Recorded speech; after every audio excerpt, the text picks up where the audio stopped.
আজকাল আমাদের প্রতিদিনের রুটিনে এক জিনিস নিশ্চিতভাবে আছে, ফেসবুক আর ইনস্টাগ্রাম। একটু অবসর পেলেই ফোন হাতে স্ক্রল করতে থাকি ঘণ্টার পর ঘণ্টা। কিন্তু এই অভ্যাস কি শুধু বিনোদন, নাকি আসলে এক ধরনের নেশা? আজ ওপেনলি বলবো, এই আসক্তির আসল ক্ষতি কোথায়। সমস্যার চিত্র। সকাল ঘুম থেকে উঠেই প্রথমেই ফোন চেক করা।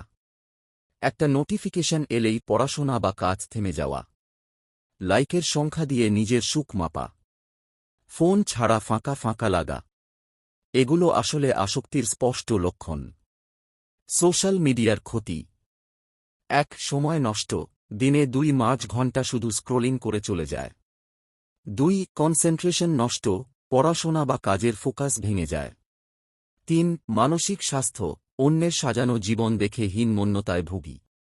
4, শারীরিক ক্ষতি, চোখের সমস্যা, ঘুম কমে যাওয়া, মাথা ব্যথা। সমাধান: প্রতিদিন সোশ্যাল মিডিয়া ব্যবহারের সময় নির্দিষ্ট করে রাখুন, যেমন দিনে 30 মিনিট। ঘুম থেকে উঠেই ফোন নয়, বরং একটু বই পড়া বা হাঁটা। নিজের লাইফ আর অন্যের হাইলাইট তুলনা করা বন্ধ করুন। প্রয়োজনে অ্যাপের টাইম ট্র্যাকার ব্যবহার করুন। সোশ্যাল মিডিয়া ভালো জিনিস, আমাদের সংযুক্ত রাখে, নতুন কিছু শেখায়।